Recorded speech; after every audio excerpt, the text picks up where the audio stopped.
सर्व योनिषु यह मूर्तयः, समस्त योनियों में, एक योनि की बात नहीं है, नाना योनियां हैं। तो जितने भी योनि हैं, देव मनुष्य तिर्यक, उन समस्त योनि में यह मूर्तयः, जो मूर्तियां हैं, मूर्ति का मतलब यहाँ पर शरीर है, क्योंकि संघात से ये उत्पन्न हुआ है, पंचभूतों के संघात से उत्पन्न हुआ है, इसलिए इसको मूर्ति कहते हैं। तो नाना योनियों में, विविध प्रकार की योनियों में जो जो शरीर हैं, और मूर्तयः संभवन्ति, यानी कि जो जो शरीर उत्पन्न होते हैं नाना योनियों के, वो कह रहे हैं भगवान कि महत ब्रह्म, वह तो महत ब्रह्म से ही उत्पन्न, यानी कि प्रकृति से ही। ऊपर जो महत ब्रह्म कहा, यहां भी महत ब्रह्म शब्द आया है, तासाम ब्रह्म महत योनि। तो जितने भी शरीर आदि नाना योनियों के हैं, जीवों के शरीर हैं, उन शरीर का तासाम महत ब्रह्म योनि, उन समस्तों का ये महत ब्रह्म स्वरूपा जो प्रकृति है, वह क्या है? योनि, अर्थात कारण है, उपादान कारण है। दो कारण है यहां पर। तो मूल प्रकृति जो है कारण है, उपादान कारण है। और भगवान कह रहे हैं कि अहम बीज प्रदः पिता, मैं बीज प्रदान करने वाला, गर्भस्थापना करने वाला पिता के सदृश हूं। जैसे भौतिक रूप से पिता निमित्त होता है पुत्र में, और माता भी निमित्त होती है, तो यहां पर माता जो है वह मानो अपने ही अंश को उत्पन्न करती है, अपने ही शरीर के अंश को, रस, रक्त, मांस इत्यादि उसी से तो उत्पन्न होते हैं। तो मानो उसी के शरीर से एक दूसरा शरीर उत्पन्न हुआ, जैसे मिट्टी से घट बनता है, ऐसे ही मां से जैसे बच्चा उत्पन्न हुआ है, तो मां का शरीर भी मानो उसके पूर्व शरीर का ही तो अंश है, भाग है, उसी से उत्पन्न हुआ है। ऐसे प्रकृति माता से ही जो है सारे शरीर उत्पन्न हुए हैं, इसलिए जो प्रकृति है वह कारण है। कौन सा कारण? मूल उपादान कारण।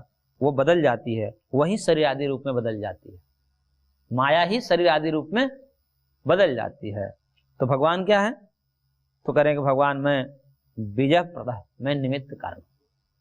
जैसे पिता का कारण, बस पिता ज्यादा कारण नहीं होता, बस निमित्त मात्र होता है गर्भ स्थापना के द्वारा, इसलिए मैं बीज प्रदः पिता, मैं बीज स्थापित करने वाला पिता के सदृश हूं। क्योंकि उन जीवों के अविद्या, काम, कर्म इत्यादि को जीवों से सर्ग के आदि में जोड़ देता हूं कि किस जीव को कौन से कर्म के अनुसार कौन सा शरीर मिलेगा, ये प्रकृति नहीं करती, ये भगवान करते हैं। और यही करने के कारण भगवान ने कहा कि मैं मानव बीज प्रदः, मैं बीज प्रदाता हूं, गर्भ स्थापन करने वाला पिता हूं। इसलिए यहां पर प्रकृति माता और भगवान पिता, शिव शक्ति दोनों समझ जाना चाहिए यहां पर। तो भगवान कहे मैं पिता हूं। तो वह जो प्रकृति माया जो है उसका स्वरूप क्या है और किस प्रकार, तो भगवान ने कह दिया कि मैं उस पर गर्भ स्थापना करता हूं, और गर्भ स्थापना करके समस्त जीवों के शरीर को उत्पन्न करने में दो कारण हो गए। तो प्रकृति उपादान कारण हो गई और मैं निमित्त कारण हो गया। तो प्रकृति का क्या स्वरूप है, वो माया कैसी है, उसके लिए कह रहे हैं श्लोक संख्या 5 में, सत्वं रजस्तम इति गुणाः प्रकृति संभवाः निबध्नन्ति महाबाहो देहे देहिनमव्ययम्। करेंगे हे अर्जुन, हे महाबाहो, सत्वं रजः तम इति गुणाः, सत्व रज तम ये गुण है, इसी को प्रकृति कहा जाता है। तो सत्व रजस तम इति गुणाः प्रकृति संभवाः, ये प्रकृति से उत्पन्न हुए हैं, ऐसा यहां पर कहा है। परंतु यहां पर ध्यान देने योग्य बात है, बहुत ही गुड़ विषय है। यहां पर भगवान ने संभवा शब्द को कहा है, और संभव का तात्पर्य होता है उत्पन्न होना। जैसे पिछले भी संभव शब्द आया था ना, संभव सर्वभूतानां ततो भवति भारत, श्लोक संख्या 3 में, मम योनिर्महद् ब्रह्म तस्मिन् गर्भं दधाम्यहम् संभव सर्वभूतानां। संभव का मतलब सर्वभूतानां संभव यानी कि उत्पत्ति, समस्त भूतों की, प्राणियों की उत्पत्ति। तो प्राणियों की उत्पत्ति क्या होगी? आत्मा की उत्पत्ति नहीं, अपितु देह की उत्पत्ति। सर्व प्राणी नाम भूतानाम संभव भूतों की उत्पत्ति तो होती नहीं, आत्मा की तो उत्पत्ति होती नहीं, आत्मा तो नित्य है। अजो नित्य शाश्वत वो एवं पुराण, तो पहले ही भगवान ने कह दिया है, वो न जन्म लेता है वो न मरता है, तो फिर किसकी उत्पत्ति हो रही है? तो यहां पर शरीर आदि की उत्पत्ति हो रही है। तो यहां भी संभव शब्द कहा और गुण कह रहे हैं कि प्रकृति से उत्पन्न हुए हैं, ऐसा भगवान ने कहा है। परंतु इसका अर्थ ऐसा करेंगे तो फिर अन्य अन्य शास्त्रों के साथ विरोध हो जाएगा, सांख्य आदि शास्त्रों से विरोध हो जाएगा।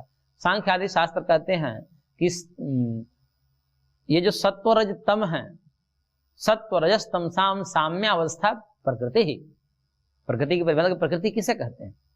ये माया क्या है? तो कह रहे हैं कि सत्व रज तम की जो साम्य अवस्था है वही प्रकृति है, उसी को माया कहते हैं। और इसी को श्वेताश्वतर उपनिषद में प्रकृति को ही माया शब्द से संबोधित किया गया है। मायाम तो प्रकृति विद्यान माइनम तो महेश्वर, कि माया को प्रकृति समझना चाहिए और माई जो है यानी कि मायावी, उस माया पर जो नियंत्रण करने वाला वो महेश्वर है, परमात्मा है। तो सत्व रज तम ही प्रकृति है। जैसे गंगा यमुना सरस्वती को संगम कह दिया जाता है, इन दोनों तीनों के मेल को संगम कह दिया जाता है। जैसे योग शास्त्र में धारणा ध्यान समाधि के मिलित स्वरूप को संयम कह दिया जाता है। तो संयम कह देने से आप ऐसा नहीं समझना चाहिए कि संयम एक अलग विषय है और उसके अंदर तीन चीजें हैं, धारणा ध्यान समाधि, ऐसा नहीं। धारणा ध्यान समाधि के मिलित स्वरूप को ही संयम शब्द से वहां पर कहा गया है। गंगा यमुना सरस्वती के मिलित स्वरूप को ही संगम शब्द है। संगम का मतलब कि संगम एक कोई चीज हो गई और उसमें तीन चीजें हैं, ऐसा नहीं। ये तीनों जहां मिलित हो गए, इकट्ठा हो गए, उसी का नाम संगम। यानी कि संगम जो है गंगा यमुना सरस्वती से भिन्न नहीं है, गंगा यमुना सरस्वती ही संगम है। ऐसे ही यहां पर सत्व रज तम ही प्रकृति है।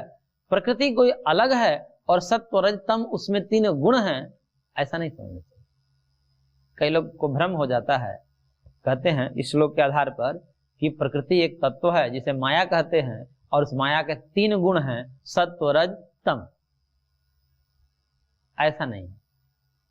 यहां पर गुण का मतलब जो है, जैसे पुष्प होता है और पुष्प में गुण होते हैं, रूप रस गंध स्पर्श, ये सब गुण होते हैं। तो पुष्प जो हो गया वो द्रव्य हो गया, द्रव्य हो गया, और उस द्रव्य में रूप रस गंध आदि हो गए गुण।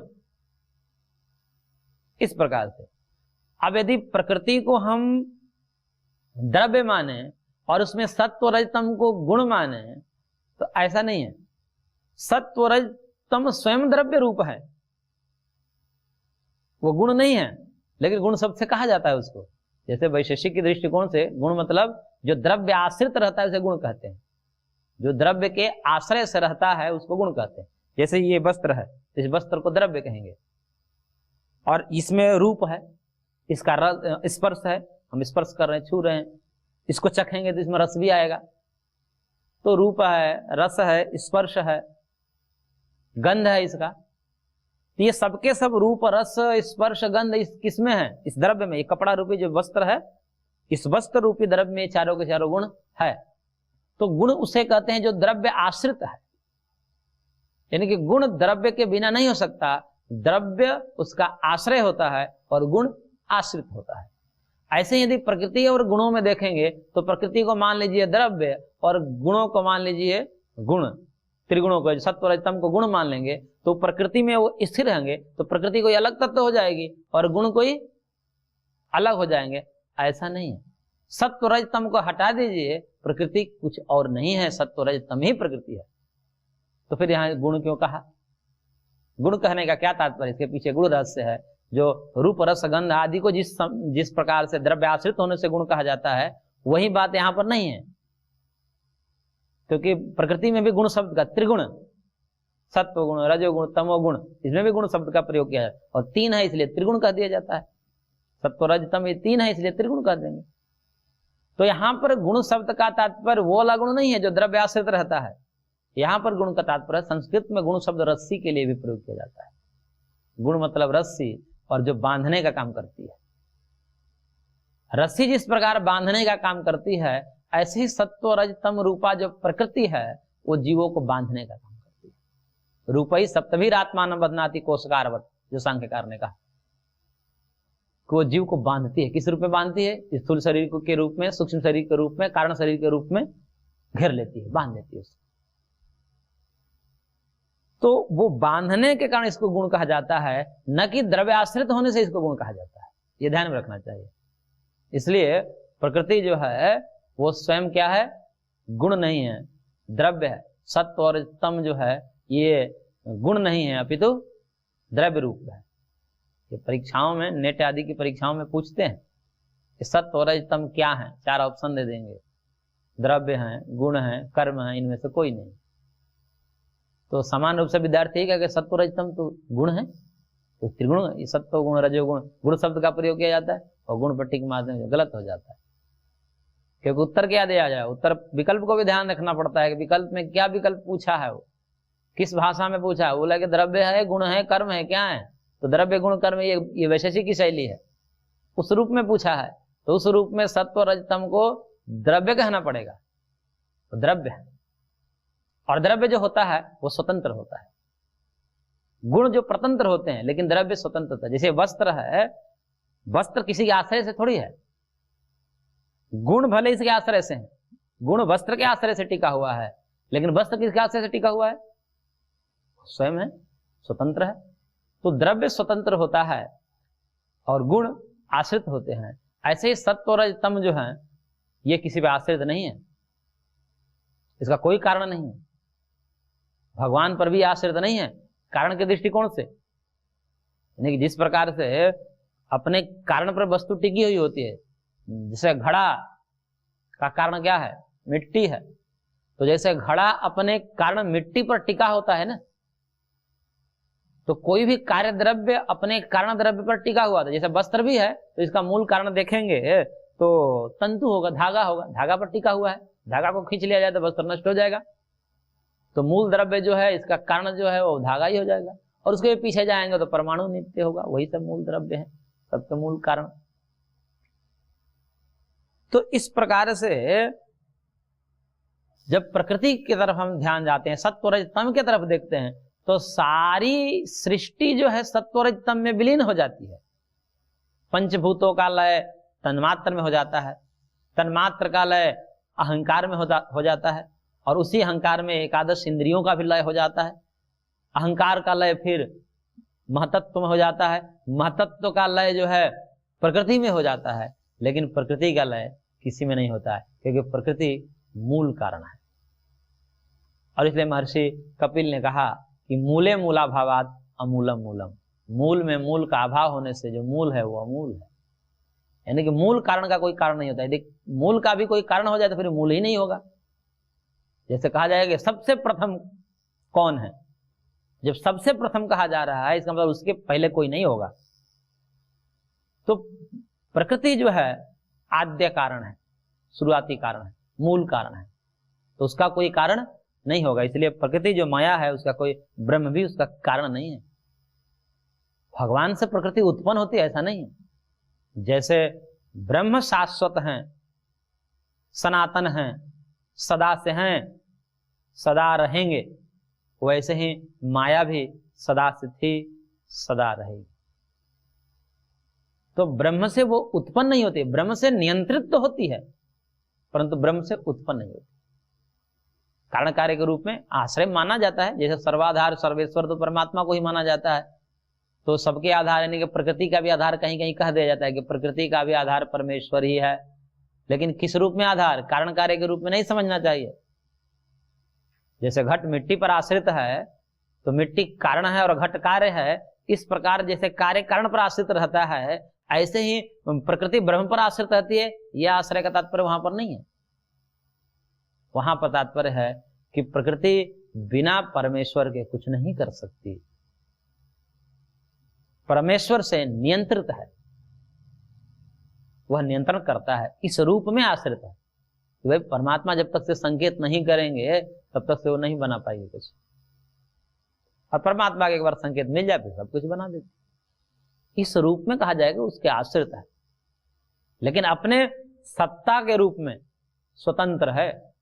इसलिए ये बात जो है बहुत रहस्य की है, और सांख्यकारों ने जो स्पष्ट किया प्रकृति के स्वरूप का विवेचन करते हुए उन्होंने कह दिया कि प्रकृति स्वतंत्र है, इस पर कई लोग के कान खड़े हो जाते, करें कि प्रकृति को स्वतंत्र मान लिया इन्होंने, तो फिर स्वतंत्र प्रकृति बिना परमेश्वर का कुछ भी कर सकती है, जड़ होने से कैसे जगत का निर्माण कर देगी। वहां पर स्वतंत्र का तात्पर्य ये नहीं था प्रकृति का। जहां भी प्रकृति के स्वातंत्र की बात आती है, हालांकि यहाँ पर भी जो है आचार्यों ने व्याख्या की है और जो प्रसंग बनाया है वो सांख्य के विरोध में बनाया है, क्योंकि जब सांख्यों ने कहा कि प्रकृति स्वतंत्र रूप से जगत का कारण बनती है, तो भगवान उस बात को खंडन करने के लिए अध्याय शुरू किए हैं, ऐसा कई आचार्यों ने यहाँ पर आरोप लगाया।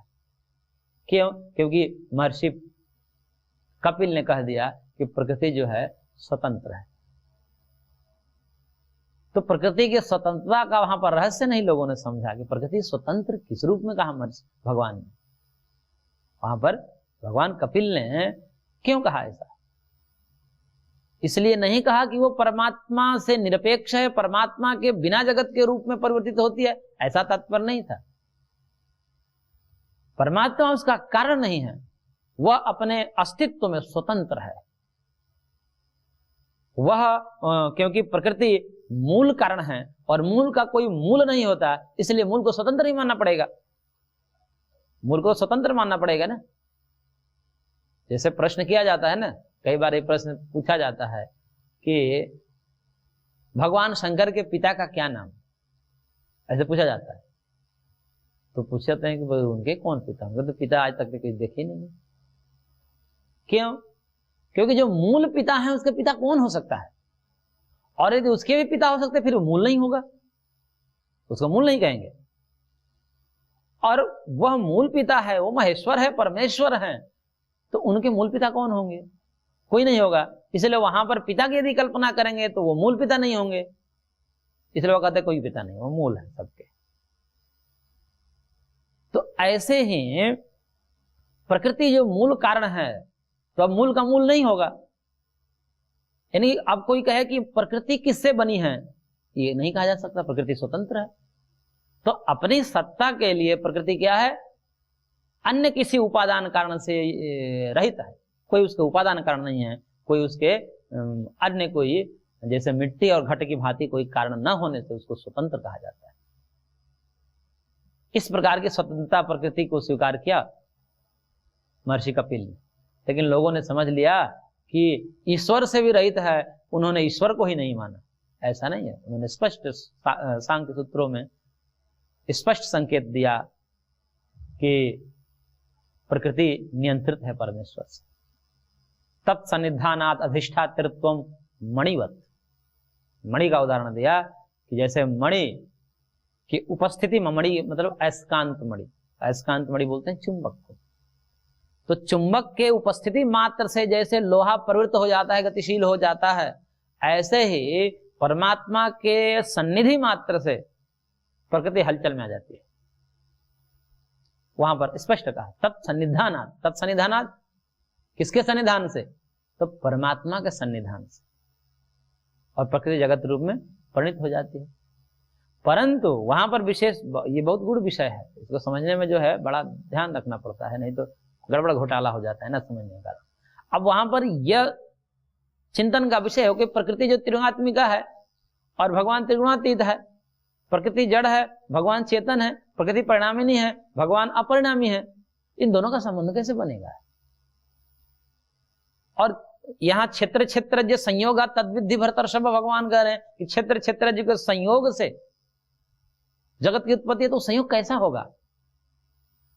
जैसे संयोग ऐसा तो नहीं होगा जैसे मटके में रस्सी बांध करके लटका देते हैं, तो जैसे मटके के गर्दन में रस्सी बांध करके और हम लटका दिए, तो संयोग परमात्मा और प्रकृति का, क्षेत्र क्षेत्रज्ञ का ऐसा तो नहीं है, ऐसा हो ही नहीं सकता, संभव ही नहीं है। क्योंकि यहां पर तो उदाहरण वो है कि जो दोनों त्रिगुणात्मक है, दोनों जड़ हैं, तो दोनों जड़ में इस प्रकार से संयोग बन सकता है, परंतु एक चेतन है और एक जड़ है, इनमें संयोग कैसा? ये बड़ा विलक्षण प्रश्न है, बहुत गूढ़ प्रश्न है। तो क्या परमात्मा ऐसे संबंध बनाते हैं क्या? परमात्मा का ऐसा हाथ है क्या कि वो धक्का देते हैं? जैसे यहां पर बनाने वाला कुम्हार घड़ा को बनाता है तो अपने हाथों से मिट्टी को संग्रहित करता है और घड़े को बना देता है। तो यहाँ जो कुम्हार का हाथ भी तो जड़ है और मिट्टी जो संग्रहित होने वाली वो भी जड़ है, इन दोनों का संयोग तो बन जाता है। परंतु परमात्मा तो अपाणी पाद हुआ, ऐसा कहा कि उनके हाथ पैर नहीं है, क्योंकि हाथ पैर वाला सीमित हो सकता है, वो असीमित है। तो ऐसे जो निर्गुण ब्रह्म है, चैतन्य मात्र है, सच्चिदानंद स्वरूप परमात्मा है, उनका क्षेत्र भूता जो प्रकृति है, माया है, उससे संबंध कैसे बनेगा? और जब तक संबंध नहीं बनेगा, क्षेत्र क्षेत्र जो संयोगाद यावत संजायते किंचित सत्वम स्थावर जंगमम, जो कुछ भी है वह क्षेत्र क्षेत्र जो के संयोग से ही उत्पन्न हुआ है, तो संयोग कैसा होगा? इसके लिए जो है आचार्यों ने बड़ा चिंतन किया। तो महर्षि कपिल कहते हैं कि सन्निधि मात्र है। सन्निधि मात्र का तात्पर्य है कि परमात्मा बार बार धक्का नहीं देता प्रकृति को।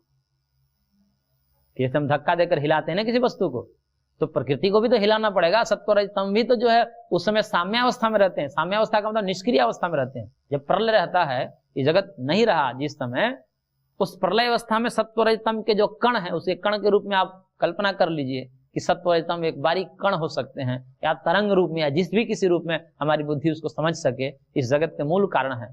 तो मूल कण जो है 3 सत्व रजतम के होंगे, और उस समय साम्यावस्था होती है। साम्यावस्था मतलब निष्क्रिय अवस्था, निष्क्रिय होते हैं, सत्व रजतम निष्क्रिय होते हैं। और जैसे ही परमात्मा का सन्निधान हुआ, परमात्मा का संपर्क हुआ, अब ये संपर्क कैसा? परमात्मा तो पहले से प्रकृति के साथ व्याप्त है, क्योंकि परमात्मा सर्वव्यापक है, तो प्रकृति में तो सदा विराजमान है। तो अब सदा विराजमान है परमात्मा, फिर एक समय प्रलय और एक समय सृष्टि।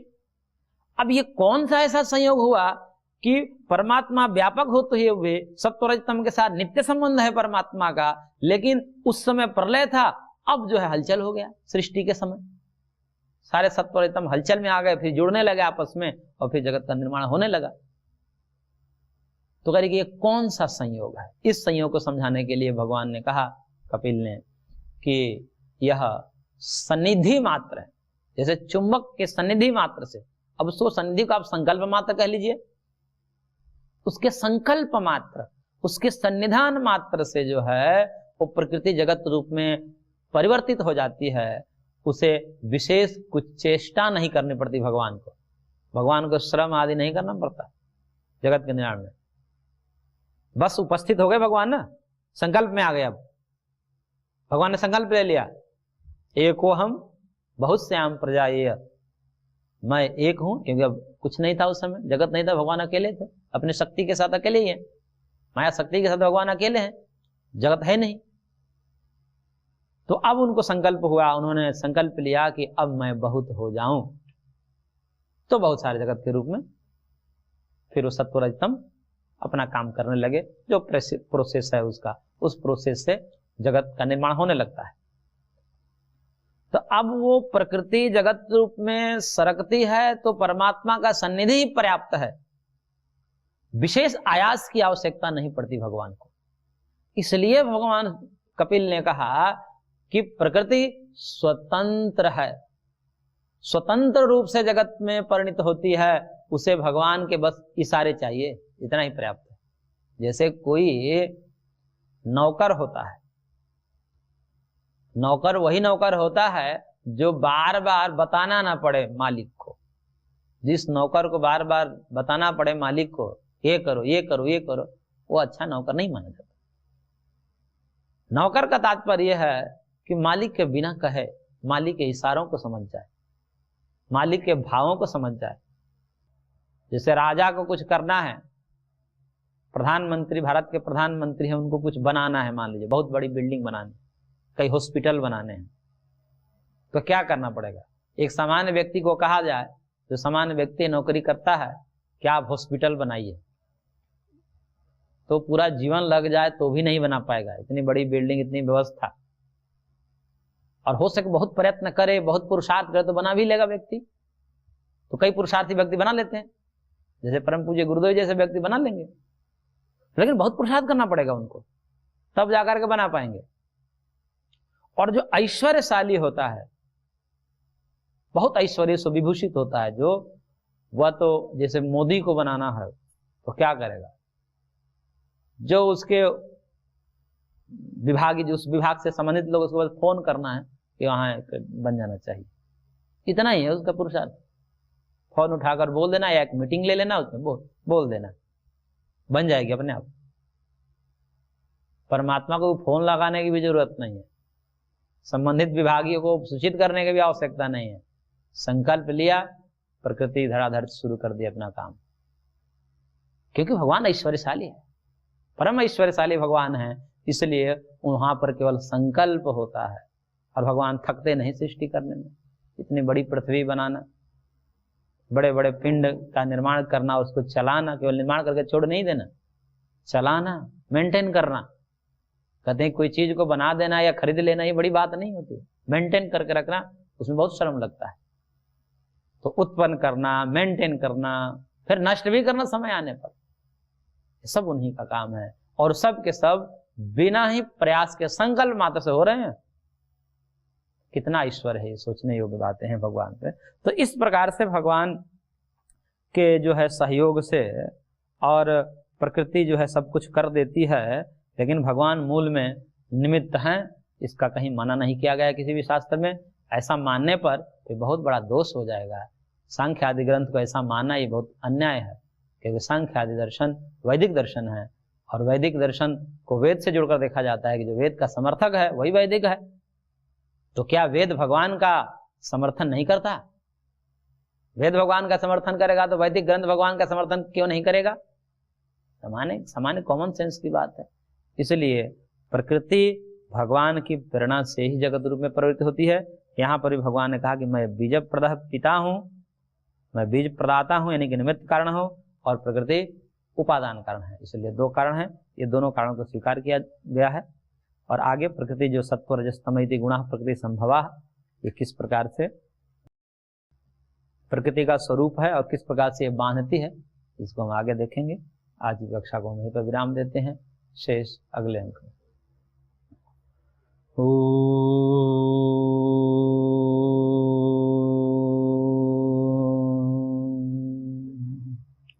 शांति शांति शांति।